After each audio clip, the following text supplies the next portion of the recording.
Let's talk about a young Māori male doing extraordinary things on the rugby field now.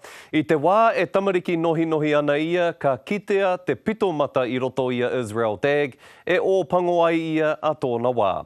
Engari e hari te mea mā te tere ki te oma anake e uru atu ai koe ki taua kapa, nera. Nā I hoki ngā tahi a tahuri tū moana rāua ko Israel Dagg ki tōna kāinga I te matau a Māui.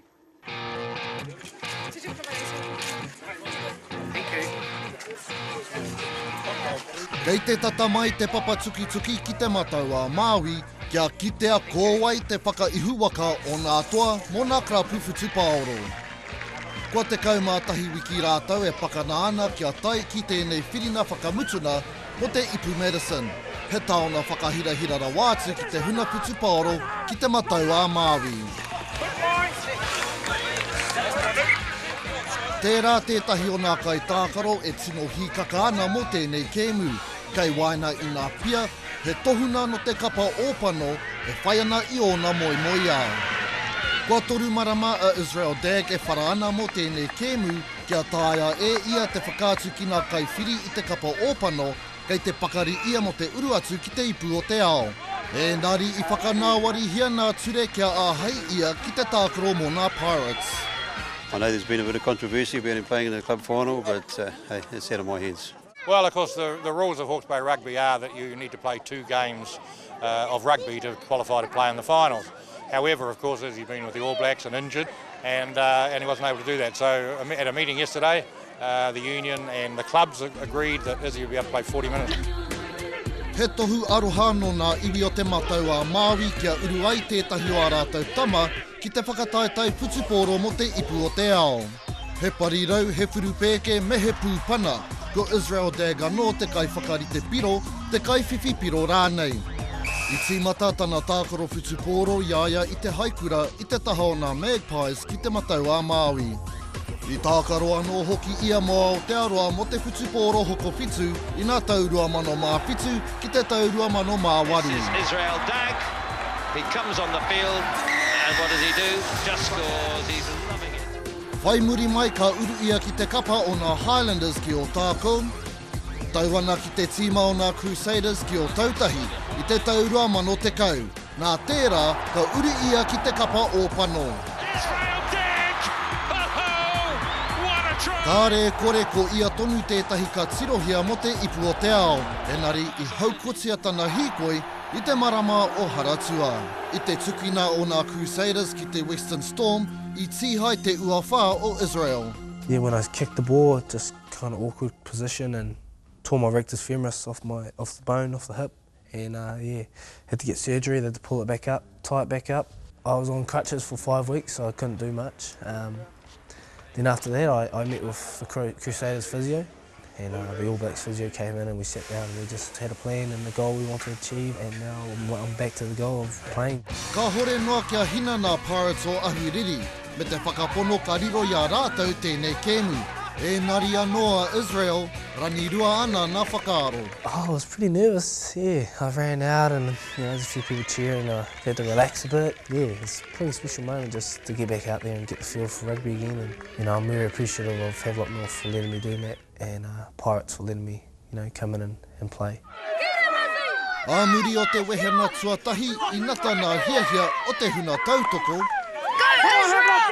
Te whakaminina I tai atu.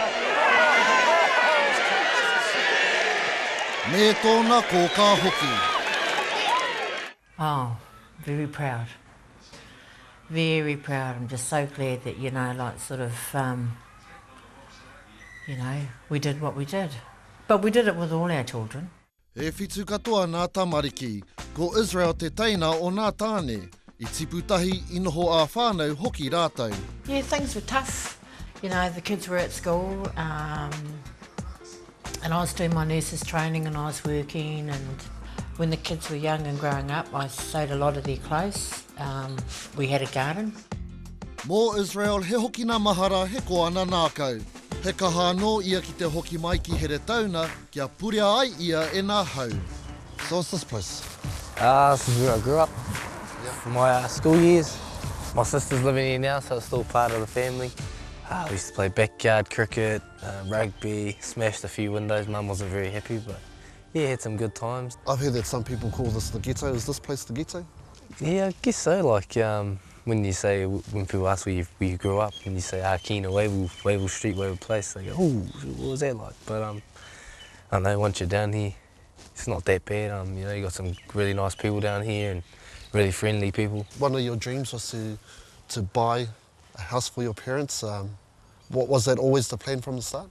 I guess, you know, growing up, my mum and dad always did a lot for me and always wanted to, you know, help them out in any way I can. So I've just bought a house that you were at before and mum and dad are living there, and you know, the house they were in before was quite cold and they used to get quite sick, and so if I could buy a house for them and help them out, that's what I've done, and they're loving it, and I'm just giving back as much as I can to mum and dad. Ko pita te tuara o nā mahi hākinakina a Israel, iaia e pake ke haere ana. He toki hau tipua a Israel, hauna no te putu pōro, he toa no ia ki te krikiti. E nari ko te putu pōro, tōna kai nākau. Didn't start playing rugby till he was 9, and I'd had a bit to do with all the kids, you know, done a bit of coaching and helped out. And then I saw the first game he had and I went, oh, holy hell, you know, and that's like little kids, they get the ball and then the boy that always come out with the ball was Israel, and then shoom, gone. So yeah, I thought then he had something a little bit special. Kāri I roa ka puta te rono o ana pūkena hākinakina, ka puta te tono kia Israel, kia haere ia ki tētahi o nā kura rono nui o te matau a Māui. For myself, I felt that rugby would always look after itself for him. He had the talent, but we wanted him to do well at school, you know, and I'd have to say that the Lindisfarne was the best thing we could have done for him. They taught him how to be a man and a gentleman. E whānā kai tākaro o te kapa ōpano kua puta mai a Lindisfarne. E toru he Māori, ko John Timu, Tane Randall, me te taitama nei a Israel Dagg. You know, the school's well known for being a really, you know, a good school for morals and, you know, changing kids to be, you know, on the straight and narrow and keeping them in the right direction. And I think the school's helped me quite a lot just to be the humble person I hopefully am known for. But you meet a lot of good people, you know, it gives you good people skills, you know, it gives you a good education, you know, it gave me enough knowledge to know what I want to do in life and keep me on track. Grant Gilbert. Aha koa ko Grant Gilbert, te kai whakaako putuporo o Israel, ko ia no tētahi o ana pāpā I te kura. Kei te marama ia ki te huarahi I takahia e Israel. We saw the potential, we didn't want to see it wasted, and not everyone can afford to come here, we accept that, and people are very kind. We don't actually have scholarships as such, but there's benefactors out in the community, and we approach them and say, look, this kid's really worth working at. If you can help, that'd be fantastic. It wasn't all free, that's for sure. And I think he learned the value of having loving parents then, because he certainly made up for it since. Yeah, definitely.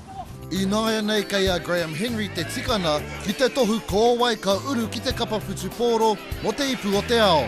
Hei tā te kōkā o Israel, kāre kore he mahi ua. They've got some hard decisions to make, eh?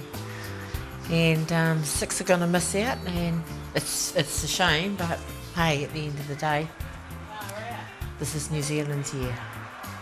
We're going to win it. World Cup in your home country, it's a pretty special moment. So I'm going to do my best just to put that black jersey on and put my hand up, and you know, if I get the nod, I get the nod. If I don't, then I don't. It's not the end of the world, but yeah, I just got to keep doing my best. Hopefully it all goes well. Mēnā ka puta te ihu o Israel a te rā tū, ka kawea e ia te wairua me te mana o tōna whānau, tōna kura me tōna rohe whānui. 1, 2, 5, 1, 2, 5, 1, 2, 5, 1, 2, 5, 1, 2, 5. Me ngā mihi nui ki ngā Pirates I angi tūrā I te whiringa toa o te whakataetai ārohe. Hei whakanakanaka I ngā kaupapa whakanui I tō rātou huritau ko tahirau e rua tekau mārima. E raka piki tiana hoki a mati kia uru a Israel ki te kapa o pango ka tohua I tēnei wiki tonu nei, ara mo te whakataetai ipu whutupōro o te ao.